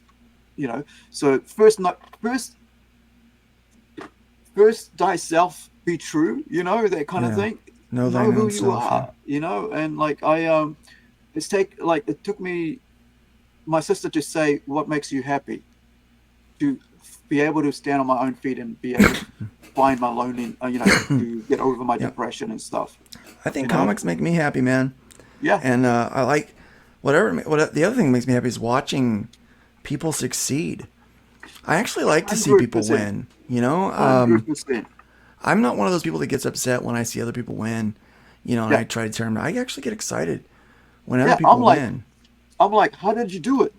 Show me how you did it, so I can do it too. Yeah, Teach me, yeah, master, yeah. Like sensei. and I want to try to, like, if I've learned a trick, I want to try to show it to Yeah, other people. And that's really kind of, I think, why we decided to go with Fun My Comic yeah, as a public group. As a public resource for people, yeah, is because there's a lot that we could do with that. But I'm also learning that with this, we need to teach people how to market. They're very bad at marketing. yeah, They think just putting their campaign up on a website is going to get them yeah, backers. And I've seen people, they put it up on Fund My Comic thinking they were going to fund. And I'm like, well, what's your marketing strategy? And they didn't have one. And then yeah, that didn't work. So they said, well, the platform sucks. So they go over to Indiegogo, and they don't fund over there. The platform sucks. yeah. So then they go I run a Kickstarter and they don't fund there. Platform sucks. No, the platforms don't suck. The No, it's how platforms you are market. just a tool. Yeah, Your mindset sucks. Like that's yeah. what's well, you got to get out of that stinking thinking, and so let's work on that. So we're learning Yeah, that we need to start providing more resources for people to learn how to market better. I when we started our Kickstarter in July, right? Right. That was the first time I did one, and because I wanted to do, and we closed one and stuff. So this, when I came back this time, I was like, okay, 100% going to put all my effort in. So I was willing to listen because I knew when you go do something new, you need to listen to as many people as possible. Smart But move. you also throw a lot of, mud at the fan, to see where it goes, kind Mm-hmm. of thing. You throw everything at it, and so through that experience, and the reason I put Niobe up there is because they were one of the guys that helped, gave some sound advice that Nice. I accepted. Right, I said, okay, I'll listen to that, and I'll see if that works or not. But the thing was, I chose to listen. And and I keep saying that if people are giving you advice, it's up to you to choose to listen and to take that on. Because people can give you as much advice as they want, but if you don't choose to listen to that and put it into work, it's not going to work. And we had people like jumping in my DM, all right, going, "Oh, I do this, I do that, I do this." I'm like, "Okay, I'll give it a go." And I'm Oh like, man, I'll be honest. I We had learned so very many quickly people. I learned that very quickly. It was all rubbish. Mm-hmm. And even now, I still get it. Hey, how's your campaign going? 3 months later, I heard about your campaign. 3 months, I'm like, I got some tips. I'm like, you know what? The best tips is other creators, other people on Kickstarter See who's who are using it. successful and ask them Yeah, what they did to get there. that's it. I have this thing that I only give my opinion or advice Yeah, if someone asks me, and I only give them honest opinions and advice if they yeah, pay me. yeah. Because most people that want your advice Mm, may ask it, but they don't really want it. And I've learned that no, because a lot of people haven't taken it. yeah, They've actually quite done the opposite. And yeah, as someone was saying the other day, Luke, it's kind of funny that people aren't paying attention to what you're saying. You've ran like 30 campaigns, and you've mm, got like your whole business is a crowdfunding website. I'm like, yeah. yeah, I've picked up a couple tricks here or there, and people's mm, like, well, Luke, your campaigns aren't funding for a lot of money. No, because I'm working promoting your campaigns. yeah. That's it. So It's that's like, why they're not. Yeah, that's why yeah, I'm only making a few thousand because yeah, I'm busy promoting and building this. yeah, I did this. I started doing this because I wanted to make comics and be left hell alone. mm, Since I've done this, I've gotten more commissions and I've done more work with Fund My Comic. So I've yeah, not been able to make my own comic book hybrids, yeah, and I've not been left alone. I am going around talking about the website, talking about what we're doing. And from here, and I don't mind that at all. I'm not, it's not a complaint. But mm, what's interesting is from here, we are we are running a new business yeah, called Iron Age Distribution right, that can be a supplementary income for people who have successfully funded a crowdfunding book and fulfilled. right. Tell us So, about that. the idea is that we want the indie friendly brick and mortars to have something to sell Right. that their customers are going to like. So we know that there are crowdfunded books that have done well and will continue to do well. Mm, So if they, so we're starting out with a print on demand model. So we take mm, crowdfunded books that are already fulfilled. You submit 32 pages. They have to be 32 pages. So if you've right. got like a 96-page graphic novel, you can break it off into 3 Mm, individual issues. They have to be $6. We have our, like, this is what it has to be. yeah, We have it's got to be what it's got to be, we have a right? printer that does the stuff for Arrow Comics Mm, that has agreed to be a part of this business arrangement, right. and they're very excited and motivated for it, Mm, as we all are.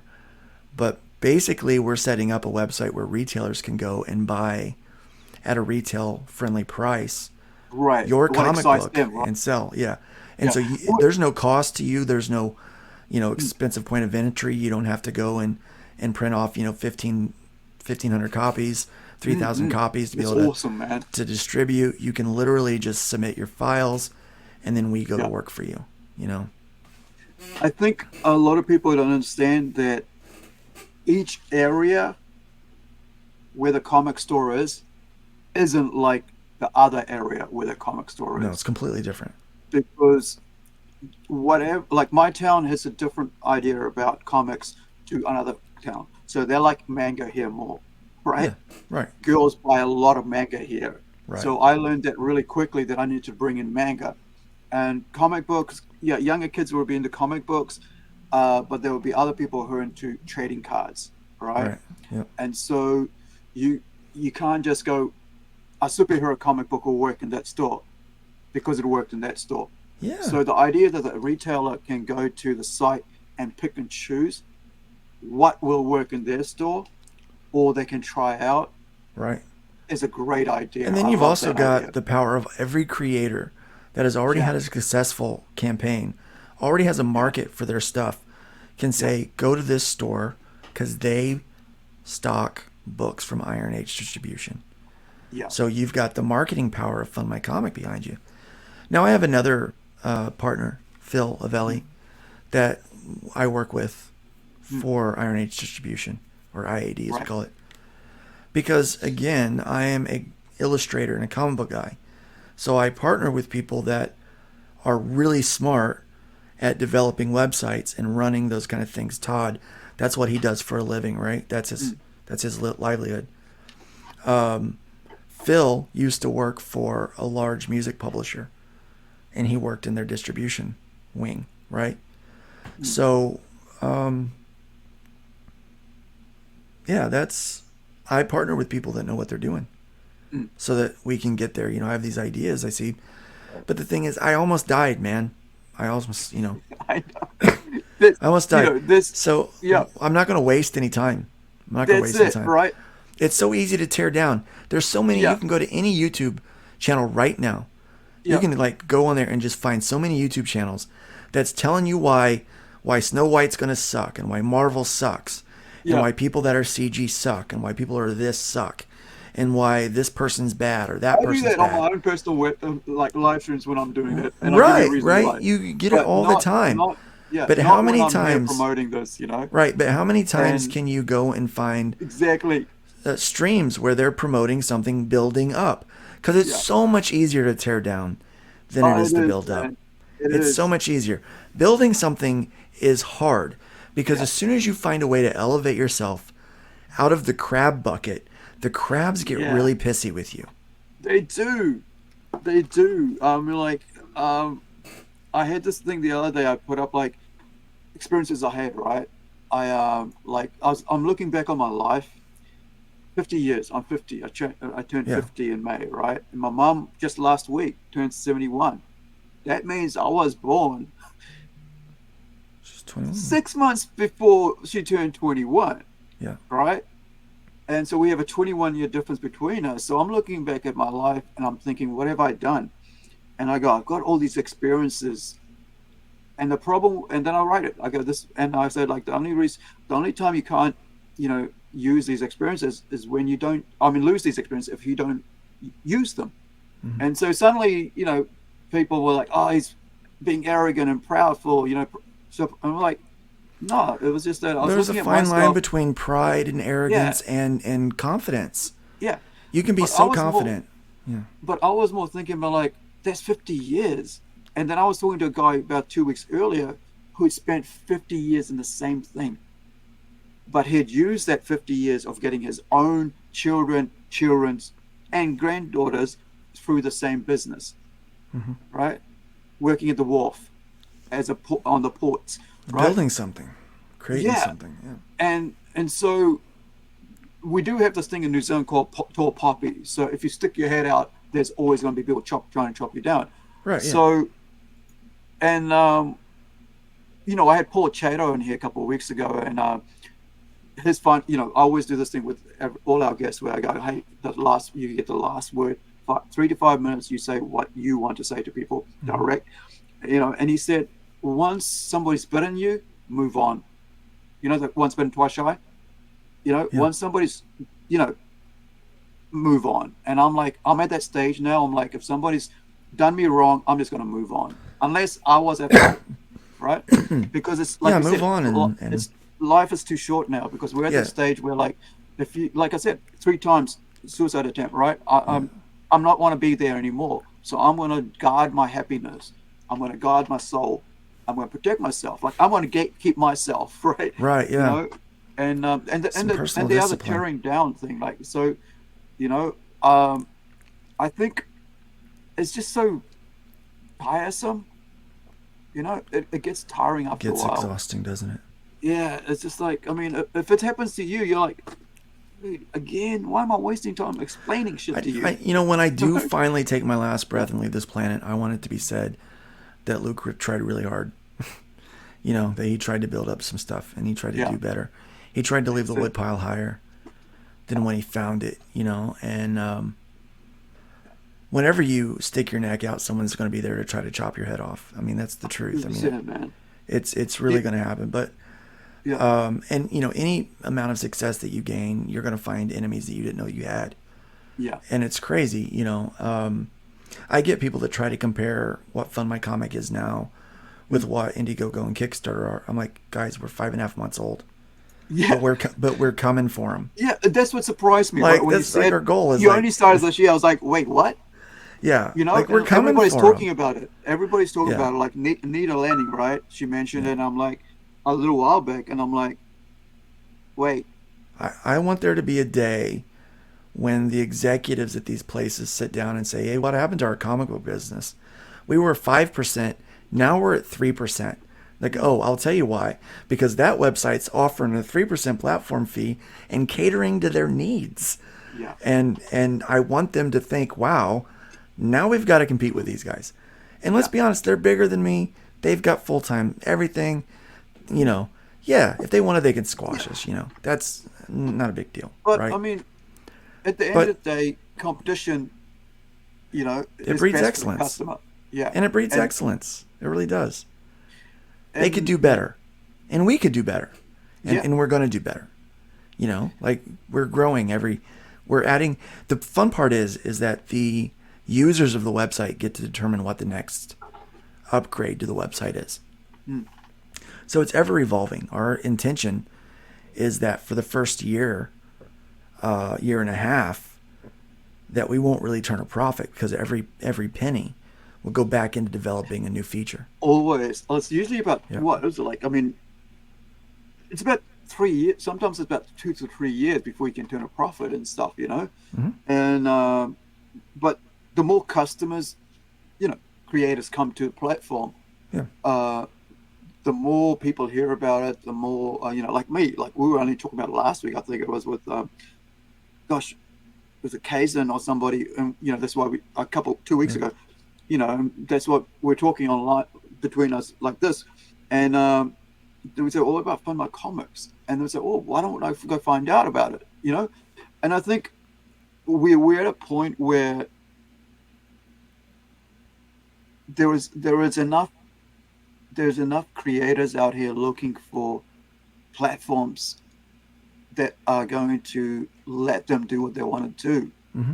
It's because we censor ourselves, right? As creators, we censor ourselves a lot. Like, we're not out here trying to, like, do things to, like, annoy people. We're out here to tell a good story and put out comics that are actually, of our characters that we love, and, they're important to us. So we're not trying to go out there and harm people on purpose, but I think some people are. And I think that, or objectives and agendas and stuff, but I just want to, create comics, and I want to bring other people along with me, Yeah. I you had said earlier about the advice you were getting about running your Kickstarter. It's funny. When we first started doing this, and still to this day, people are like, well, I would do it this way. Well, why didn't you? Why didn't you? Why did you not do it? Why didn't you? So many times I've heard that, And someone said, oh, well, I could go to the same company and and I could build my own crowdfunding website. I'm like, go do Oh, it. Go do it. It's fine. I'm not mad if you do it. I'm not afraid of that competition. I yeah, said, you're not going to do it for as cheap as you think you're going to do it. You're going to go. yeah, I mean, I took all of my severance pay from the church close. Like the church wound up closing. And right, so the board wound up giving me a severance package yeah, to get back on my feet. And I used all of that money to invest into this. So I have to work, every yeah, day because I'm not living on severance. I've used it all. yeah, And you're going to find out the headache in this thing it's not worth it. Try it. But if you do, it's a lot like owning a sailboat. Sounds like a great idea, but it really sucks in practice. yeah. You know, It's like a 70-hour job, man. yeah, And a lot of it's people don't understand it. You don't yeah. clock in. You don't clock in the morning, and you don't clock in out in the afternoon. You're in You've got to there be very all the patient with time. people, and you've got to love comics very, very much to Yeah, do this. yeah, And that's the truth. I love comics very, very much, and I'm very patient with people. But the truth is, I actually kind of love people too.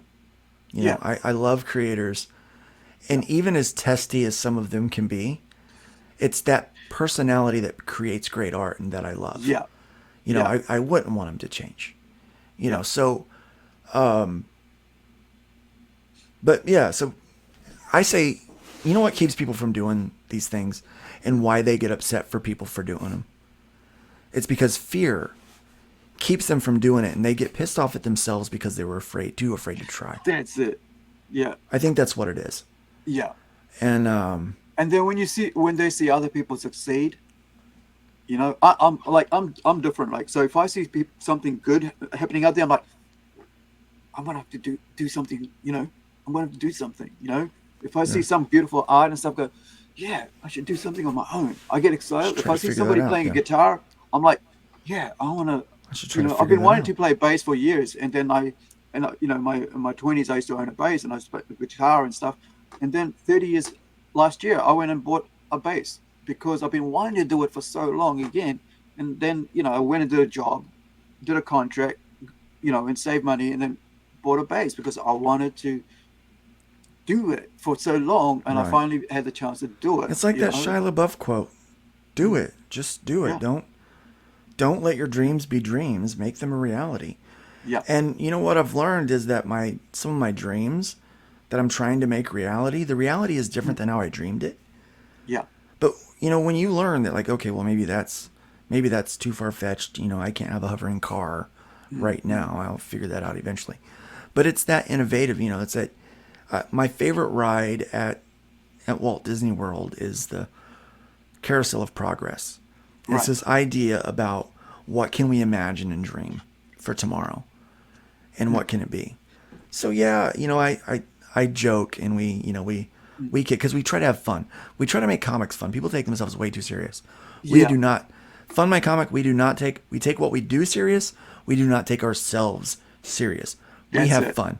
It's Yeah, the funny books, fellas. Come on, chill out, yeah, right?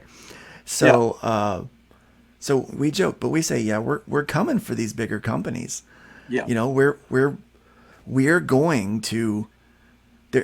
Someday they're going to look back and they're going, whoa, yeah. where did these guys come from? You got to have Big, goals, right? right, and you can't say that you can't try to go into the business world and not Mm, have that goal. I want everyone to know what Fun My Comic is and what. yeah, Like right now, we're going to start out with just simple 32-page floppy print on demand for IAD. mm, But we're eventually going to move into bigger things. And eventually, our goal is to do warehousing. mm, And one of the things we want to do is completely innovate a new way of doing business right. based off of these very successful models for like Mary Kay and Young Living and things like that. We're actually going to create a spinner rack program that anyone can become the retailer for. And they The set up the relationship with the drugstore, the gas station, Yeah, or the head shop that they've got in their this area. is the And funny then they thing is, stock the spinner rack through yeah. Iron Age distribution. You So the know? funny thing is that we've been discussing spinner racks with Rising Sun for a couple of years now, Okay. and so it's just been like, you know, due to situations we just haven't been able to pull it off, behind the scenes stuff, and but we've been talking about this for a couple of years, like 3 years at least, about why aren't we back there and how are we going to do it. We even looked at, you know, the types of stuff that we would do, and in great detail, right? We even had costings and everything, and to hear, and this is the thing here is that this stuff worked. It worked then, it'll work now. Yeah. And it's right? tried and true. We just abandoned it. That's how I got into comics. You know why we abandoned it? Because Diamond wanted to make more money. Yeah. Because people got greedy. We abandoned it.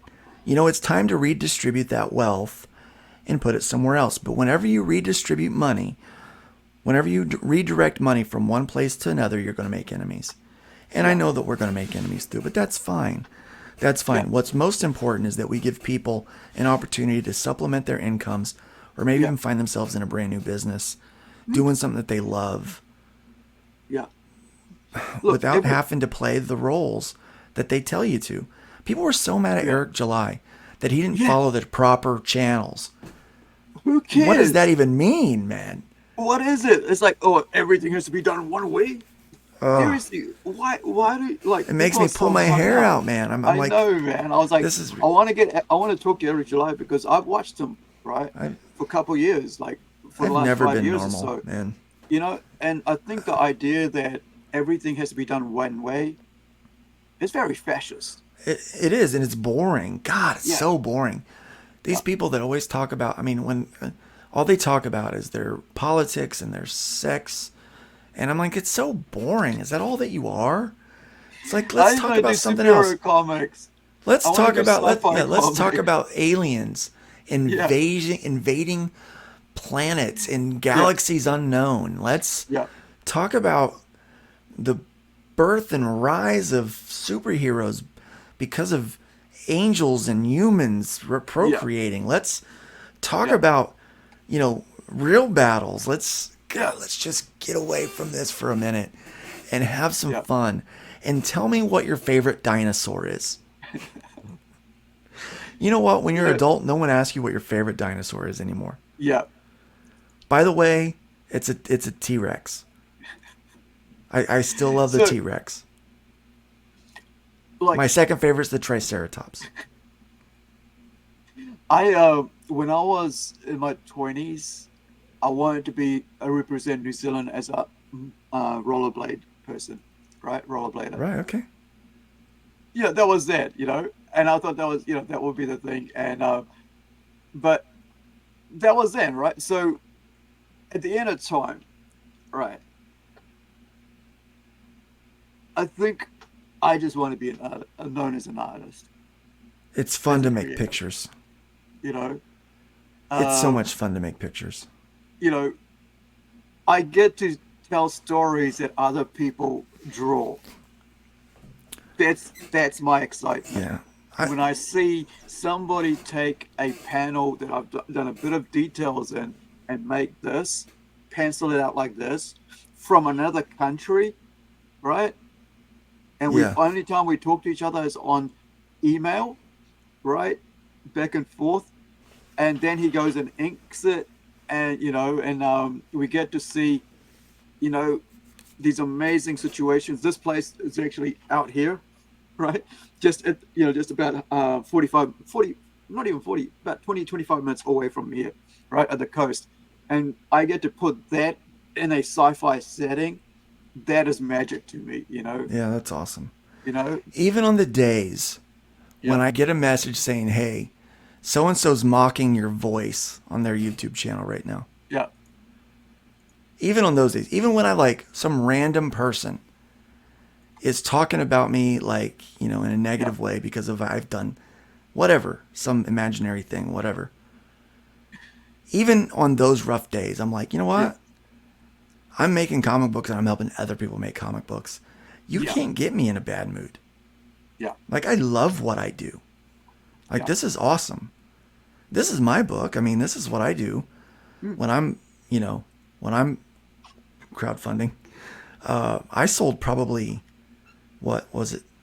40 copies of both of my trade paperbacks over the weekend at a convention. I didn't make a ton of money, man. But I didn't lose any money. And I traveled to Florida for it. That's 40 new people that probably maybe half of them didn't know. No, these were brand new customers. Right. I grew my audience by 40 brand new people over the weekend. And I also realized that I'd been marketing my book wrong. I'd been asking people if they like comic books. I needed to start asking people if they like good stories. Right. And I explained that I draw an American version of a manga. I didn't tell them it was a comic book. Right. They go, isn't that a comic book? I said, well, it's sequential storytelling. It's the oldest form of communication that we have. It's cave drawings and hieroglyphics. Yeah. I'm just doing it with colorful pictures, Right. And so I sold 2 trade paperbacks, 144 pages each, to people who had never picked up a comic book. Yeah. They were at the convention because they were there for Star Trek or something else, or they were a manga fan, but they'd never bought a comic book in some cases. Then there was a handful of people that was like, I'm done with the mainstream. I'm tired of them. All I buy is back issues and independent comic books. Why should I buy your book? And I told them why. And they agreed, and they wound up buying the book. And it was fun. And I had a good time, and I met other people that love comic books and love hanging out and being silly. And we just had a good time. And I can't express how much fun we have just doing this, I get the sense that we've, like, I think professional comic book people are creating frustrated readers. Mm-hmm. And that's turning people away from comic books. And then they turn away and go, it's because of this, why you don't.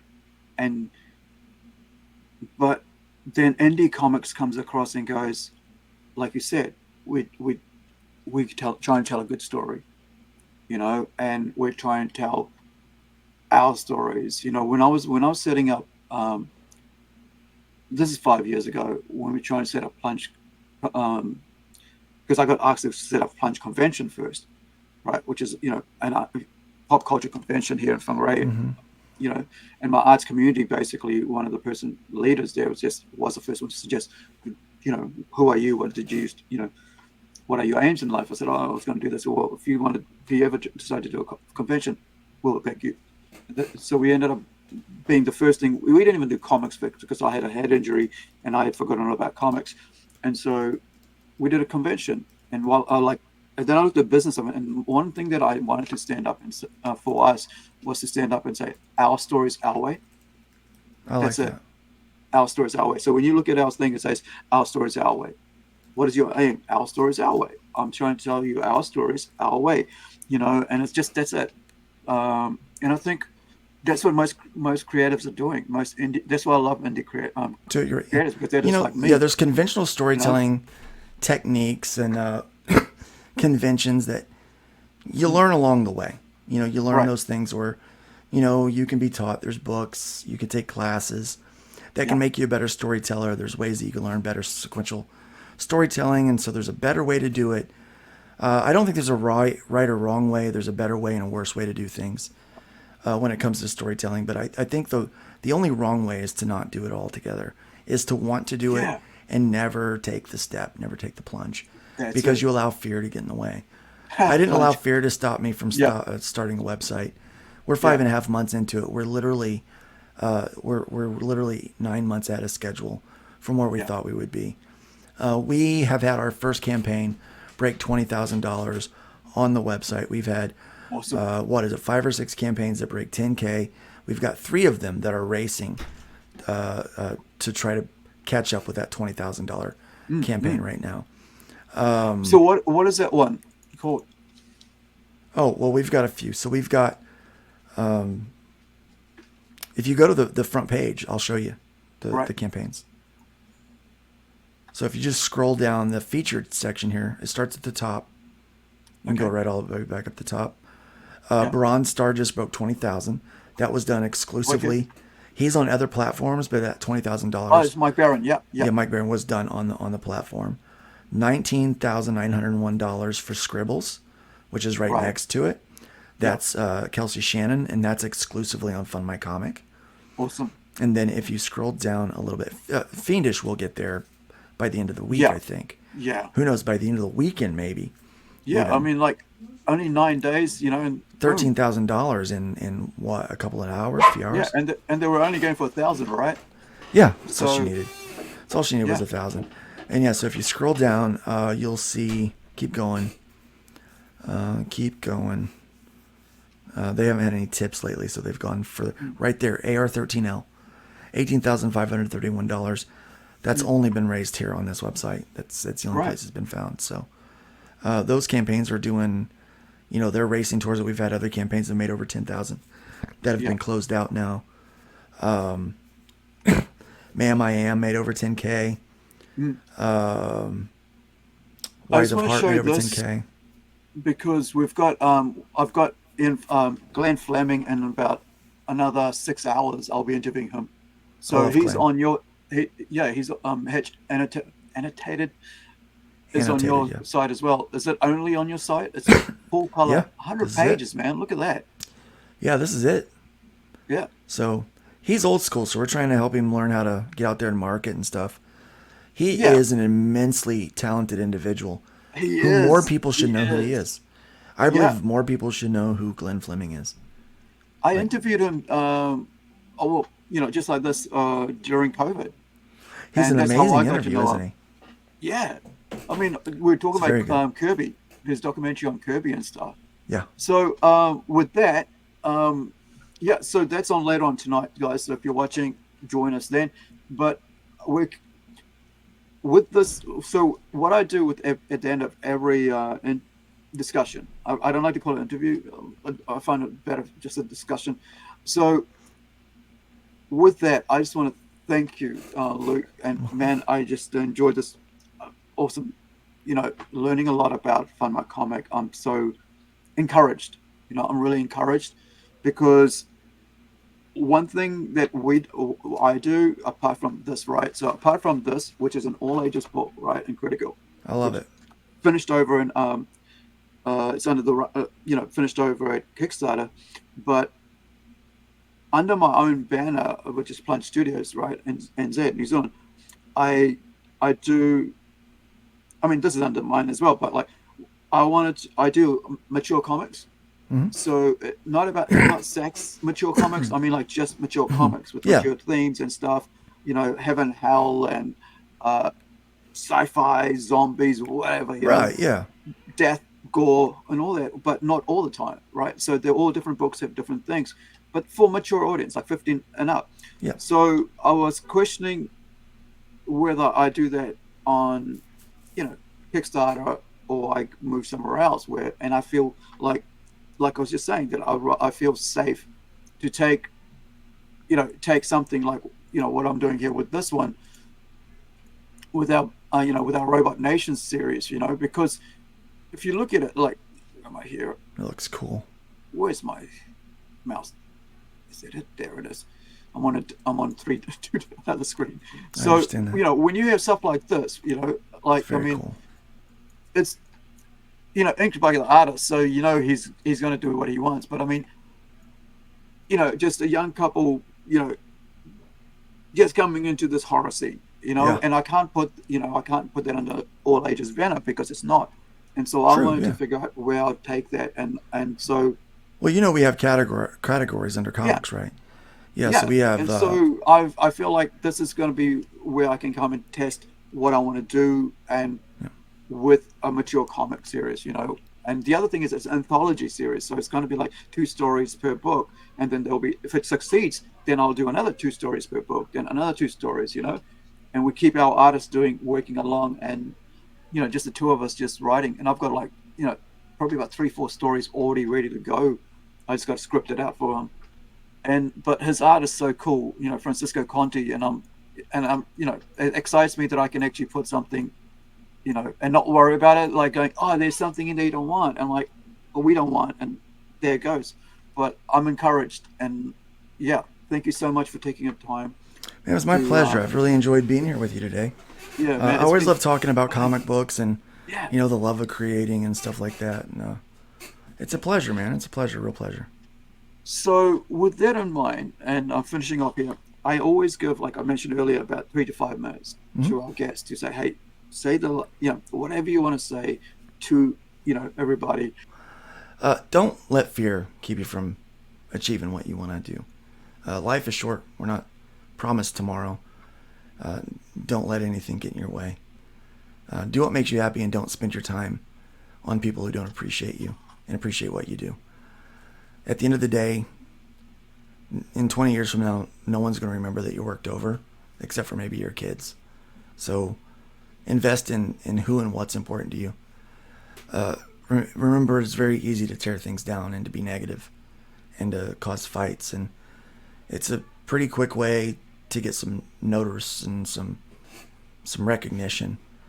But that kind of stuff doesn't last, or it creates a reputation that maybe won't leave people wanting more when you go. So try to build up more than you tear down and leave the woodpile higher than you found it. And that's it. Thank you for joining us. Check out Fund My Comics. I think you guys are going to be very surprised at the freedom you have there. And I'm looking forward to myself to put, take Robot Nations there and see what happens with that. I think it'll be fun. Yeah, man. Thank you so much. And all the best. And I'm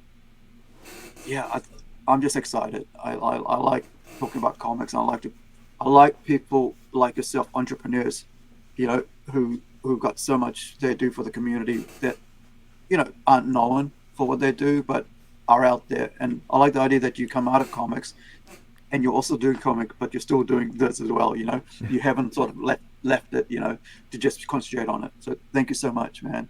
My pleasure. Appreciate you coming on.